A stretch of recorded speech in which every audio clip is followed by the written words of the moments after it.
is to become the #1 citizen of the Federal Republic of Nigeria, and he intends to take it back. Omoyele Sowore joins me now in the studios. Well, hi, Sowore. It's been a long time. It was during your days of aloof at the University of Lagos, yes, that we last saw. Yes. Now, it's like a new beginning for you, stepping up the student activism to a macro level of Nigeria's political center stage. Has it been so far? Well, it's been amazing. I will say that this is nothing of a step up because leadership is leadership, whether it's at a micro or macro level. But what has happened is that over these years, I've developed my skills, I've developed my engagement and involvement with the Nigerian state and political process better than anybody perhaps who is running today. And I'm not saying that to brag, but I knew you when I was in my 20s. And today I'm 47 years old. I've consistently done this for 30 years. You've really grown old. Yes. So I may not look old, but I've grown old. So you're not too young to run after all. No, I didn't benefit from not too young to run because I was already qualified to be president by the time I made a decision to run for the presidency of Nigeria in 2018. And we're at the point now that I can tell the story of Nigeria, know all the actors, and I've been an actor. All these years, 30 years, I've said I started in 1989 at the University of Lagos, and it's 2019. And by the time I left Nigeria in 1999, I've done it for 10 years. And within that period, I have and you've moved in and out of detention too. Oh, several times. Having expelled twice, having been through so much, including at the point of us getting killed at the University of Lagos. I've seen it all. But what is most important is to get to a point where we decisively take our destinies in our hands. Yeah, taking your destiny in your hands now with the new political beginning, yes. But you say it's not a beginning as such because you've been there. Yes. You were excluded, from the national debate, and you went to court. Yes. Is that matter still pending? So we went to court, and we were getting to a point where we thought the case would be expeditiously resolved, but the judge came out and said, "Oh, I'm a vacation judge." So he sent the case file back to the chief judge of the Federal High Court, and we haven't been reassigned to a new judge. But something very interesting happened. Another political party that had been in cahoot with the All Progressives Congress, APC, came and said he wants to join the lawsuit. They want to be joined in the suit. And that was kind of strange, considering that we're looking for an expeditious resolution of the case. If the case is assigned and we have a new joiner in the case, they have to resolve whether they have a right to join or not. So I think this is just a conspiracy to stall the case so that we don't get a resolution before the presidential debate date, which is happening on January 19th. But is that really stalling, your outreach to the Nigerian people? No, actually not. Are you bothered? No, I'm not bothered, but I'm for justice. Where have you been to in Nigeria? I've been to 33 states, including Nasarawa State, where I'm coming from today. I've been in Lafayette, where I, paid a condolence visit to the people of Lafayette because their emir died last night and is to be buried today. So my first assignment today was to go to his palace, met a lot of people, and then we went around town for a rally. Did you pay the usual obeisance that you refused to pay when you went to see the Oni of Ife? It's a controversy that people talk about because it suits their own particular Is agenda. it a controversy? It became a controversy because they didn't understand what happened, or most people did, but felt that I'm bound by certain, certain traditional rules. And what I said was that in every situation you find yourself, you must ensure that you're respected. And it's only respect that can beget respect. And all traditional rules have at the core of it the respect for everybody. It doesn't matter whether you're Yoruba, Edo, Hausa. So what we did was to go there, and we did pay homage to the people of Lafayette and greeted them and mourned with them and left. So, but nobody forced me to take any particular position, and I was given the respect that I deserved. I was ushered in directly to see the mourners, and I signed the condolence visit. Nobody looked down on me. Nobody said, "Oh, who is this guy?" I was ushered into the inner room, and I greeted the chief mourner, who was the emir of Lafia, of Kefi, and left. And they greeted me. But what happened at the Oni of Ife's palace was that I was kept waiting for 3 hours, and eventually, when the Oba came out, that's the Oni of Ife, there was no recognition of the fact that I was there. But when you look at it, when the son of the Queen of England came to Nigeria, all the traditional rulers were lined up behind him. But when it's our case, we are treated as if we are second-class citizens. It's up to us to choose how we're treated anywhere we find ourselves. Okay.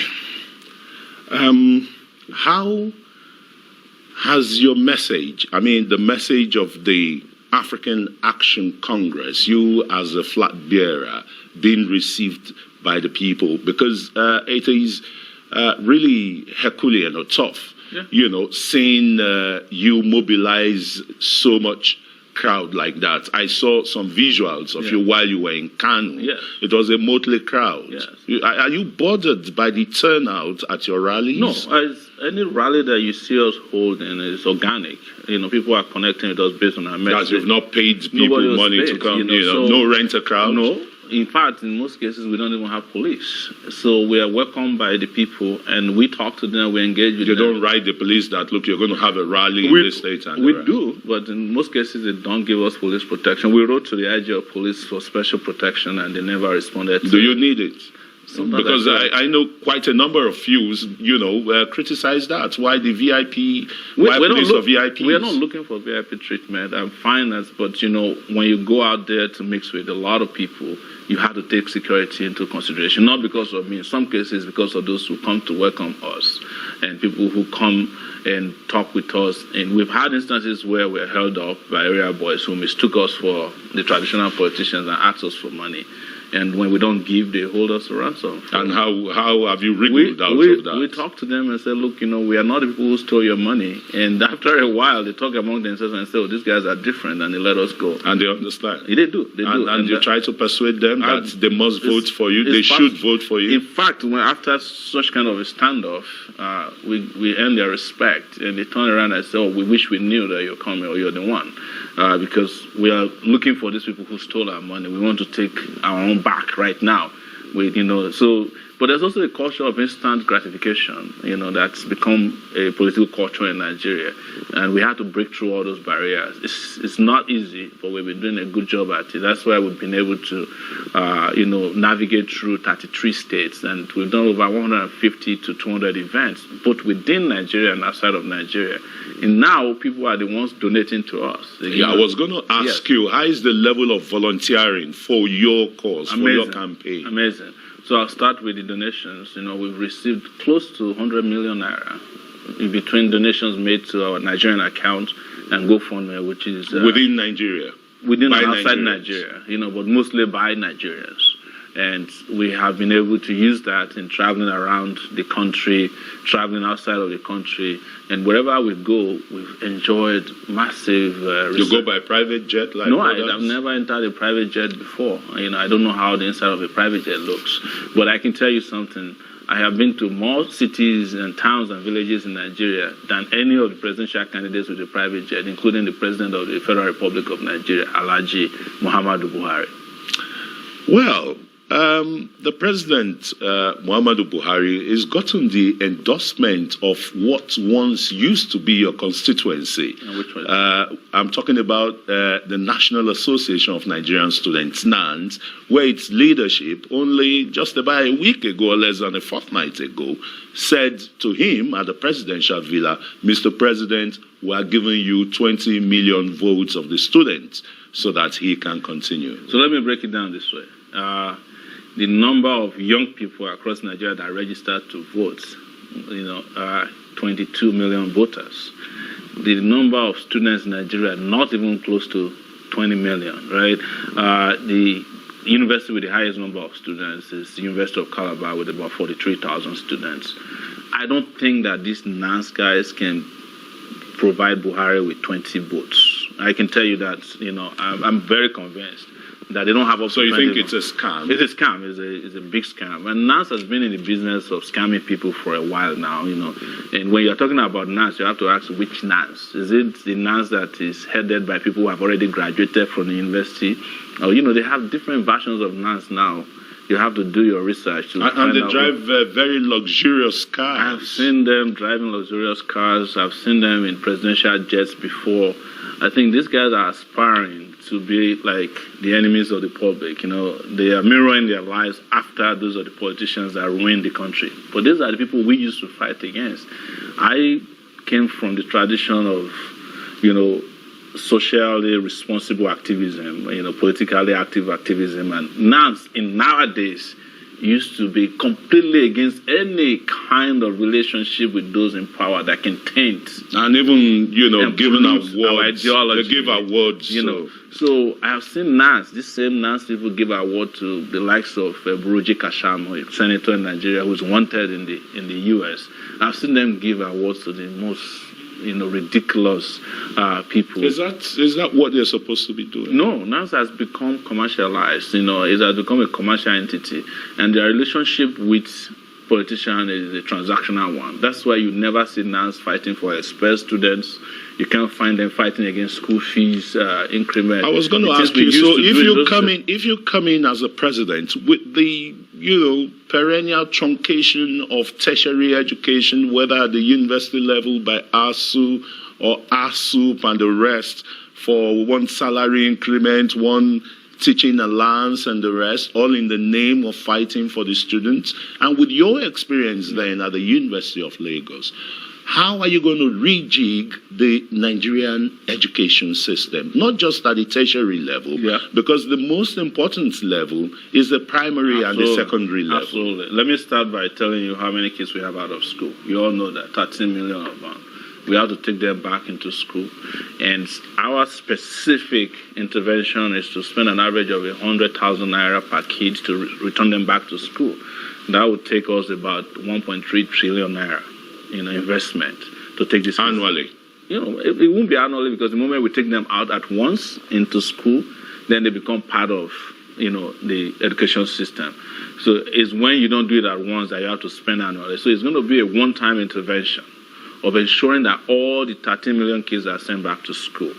And then you can make it a crime for parents to ask their kids to go and be selling along the highway pure water, granite, and the rest of it when they should be in school, because that's what happens. The Child Rights Act is there, and some states have not implemented it. The states are not interested in children education. They're interested in security votes for governors. Even the UBEC, fund that's available for state to draw from, they need to just provide a little bit of counterpart funding. They never do it because, the governors don't send their children to school here. So if you don't send your children to school in Nigeria, how would you care about primary education? But not to forget about what I'm saying, the same thing has to happen to secondary education. We have to have massive investment, and there has to be technological engagement, So education can be such that even people who are not in classrooms can be educated with devices like the one I'm holding. Virtual education, which they were trying to do with nomadic education. And then for the university students, I have promised, and I'll say it again here, that we should be paying our students study allowances. Do you know why it is important? Because if we don't do so, if they end up in prison, we have to feed them with 14,000 naira per day, an average prisoner. So I am not saying that people who are educated may not end up in prison, but I'm just giving you that analogy so that you can understand that when you make a society ignorant, you are sending them to prison, pretty much. And that has been proven over time in bigger, even, more advanced societies than ours. But what we need to do is massive investment in education. And I'm not the only one who is saying this. Even Bill Gates, who normally is complacent about politics, came in Nigeria and was crying loud. He said, you need to invest in your youth. You have to invest in their education. You have to train them. But I'm not training people in skill acquisition centers, because politicians are not sending their children to school acquisition centers. Every skill acquisition center in this country at the minimum must become a community college where you study for 2 years and obtain some kind of an associate degree. And if you want to proceed from there to university, you do so. That means we are looking at having a university per local government, but definitely maybe not a national university, but a community college. Do you know why I'm saying this? If today you want to paste tiles on your floors, you are not looking for a Nigerian trained tiler. You're going to Benin Republic, Togo. What they have done is they have improved their technical education to the extent that everybody that is engaged in this kind of, skill acquisition or skill sets have gone through some kind of education that is not just, freedom from a boss, but an education process that prepared them to do what they are doing. That's why they are better than our own people. Here we are still pursuing freedom, so to speak, because instead of learning through the college, you're learning from a boss. So, and I wanted to address ASU, which is an important thing. I have been through this whole ASU thing. It's been around for close to 30 years as well.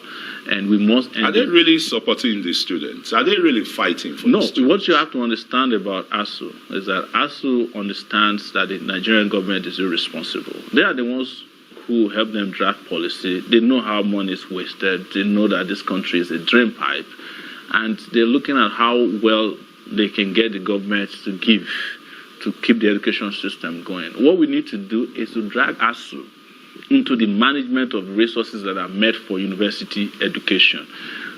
One instance is that there is a TED fund in this country that has become a slush fund. If you go to the Central Bank of Nigeria, there are over 600 billion naira sitting down there from education tax, TED fund, and all of it. But what do? We put somebody, a non-entity in most of the cases, who has political connection to waste that money. If you go to a university now, if they show you a TED fund building, it's falling apart 4 years after it was built.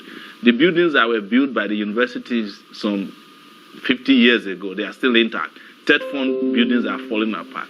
It's political patronage money. That's why I call it a slush fund. But if why should TED fund really still be there? It's just an interventionist agency that was supposed to have labs. But they're there, and we can institutionalize those interventionist funds and also add whatever we have as our national budget added to education. By the time you add all of this together, you'll find out that it's enough to take care of ASU. It's enough to take care of students. It's enough to take care of non-academic staff. It's enough to build our university. The reason why I'm not against ASU is that I was there at the University of Lagos when we took $120 million loan from the World Bank to improve so-called our university. What did the universities do with it? They built walls around the university hostels that were decaying. They didn't buy one single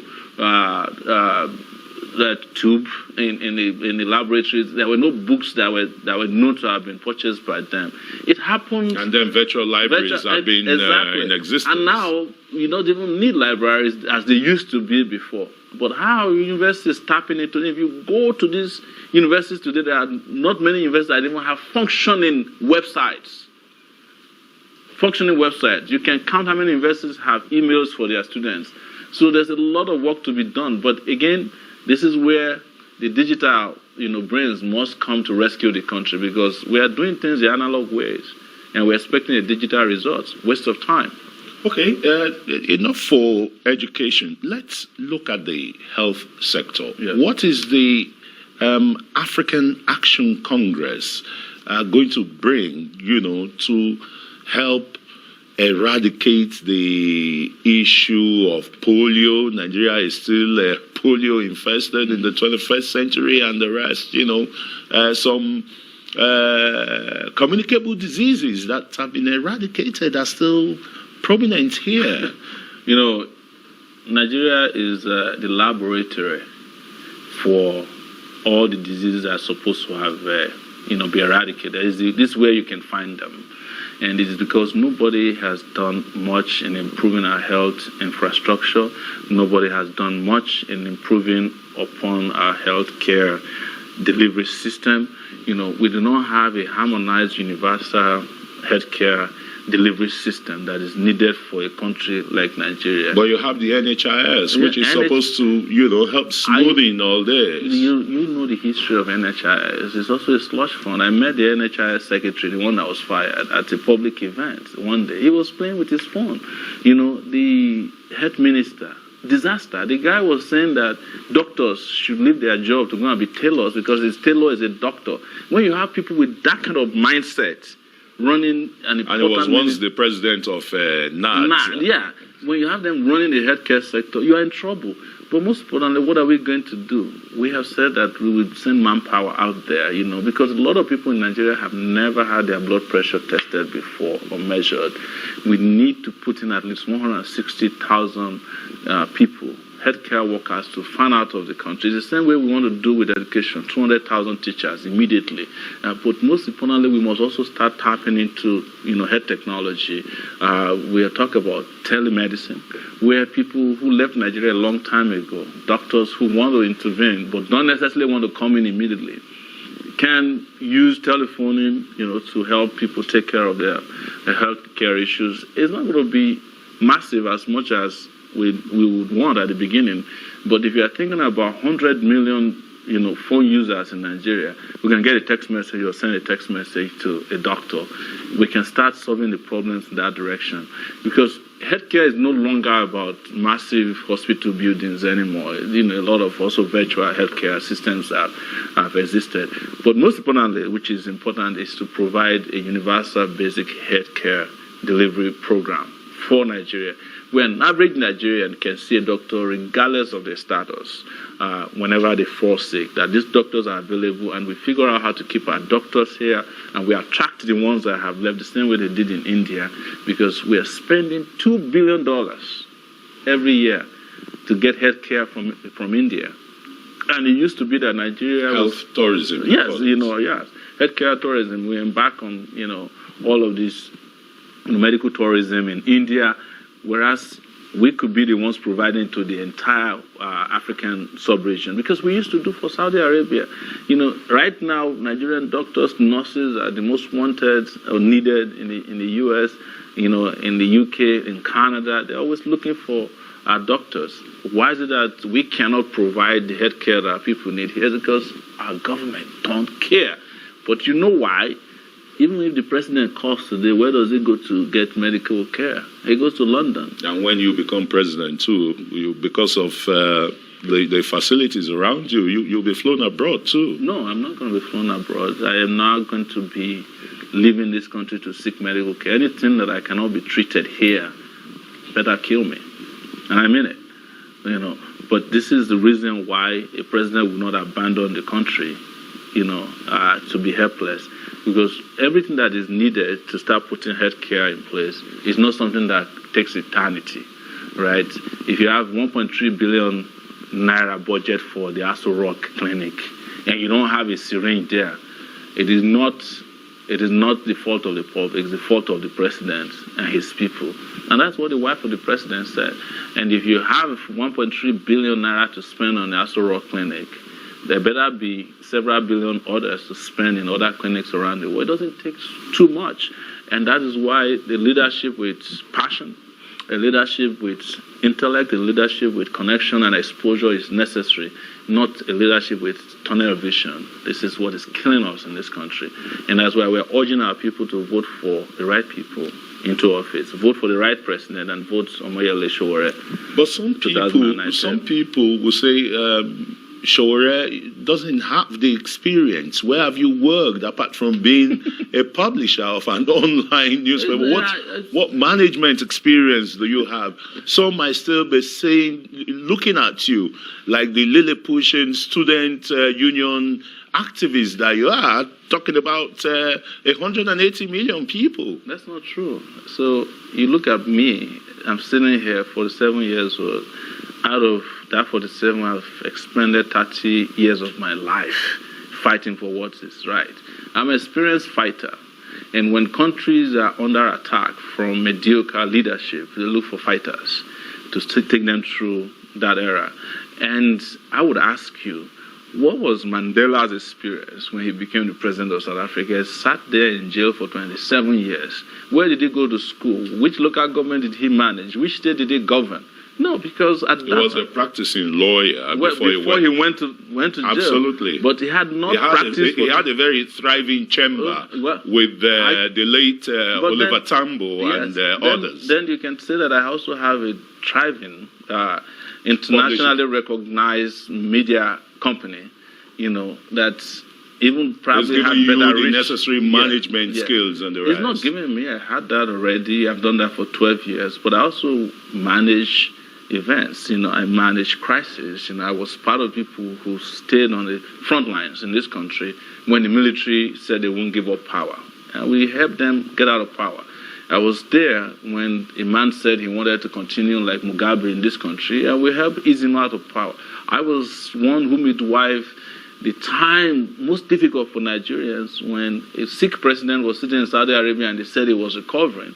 And we helped to ease him out of power so that the democracy in Nigeria grew and was consolidated over time because of our engagement. And that is what leadership is about.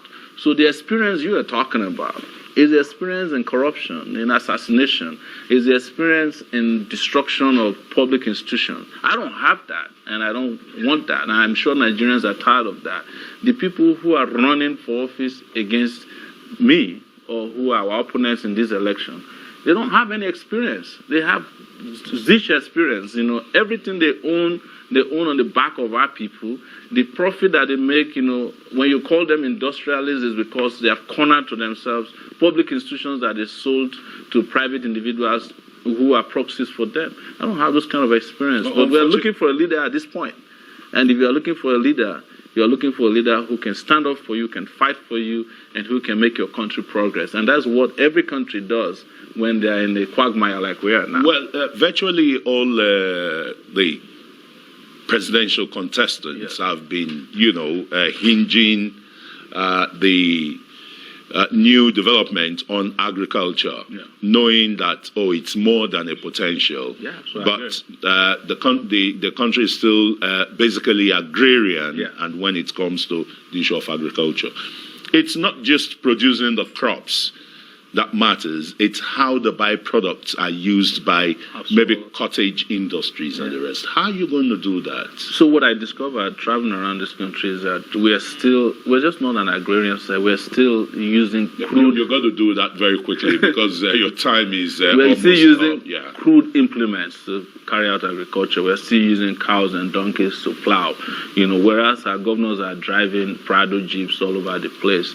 And I agree completely with people who said agriculture has moved to the agrarian one that you used to know. It has become an entrepreneurial, business in which we must get in the game and identify the products that work for us. But most importantly, we need to be able to do post-harvest production of our crops in this country. And that is where we're killing ourselves. That's why China is here getting more from us than we're getting. But our food security depends on what we do with technology. You're going to guarantee that as if you become the president, African Action Congress. That will be an opportunity for jobs, a lot of jobs for young people who are out there doing nothing now. Fantastic. Omoyele Sowore, former Student Union President, University of Lagos, and publisher of an online media and presidential candidate of the African Action Congress in the February 16th. Yes. Presidential. That's my birthday. By the way. Fantastic. So we'll be coming to the polling unit to watch it with you. Yes, thanks very much for being part of Nigeria 2019.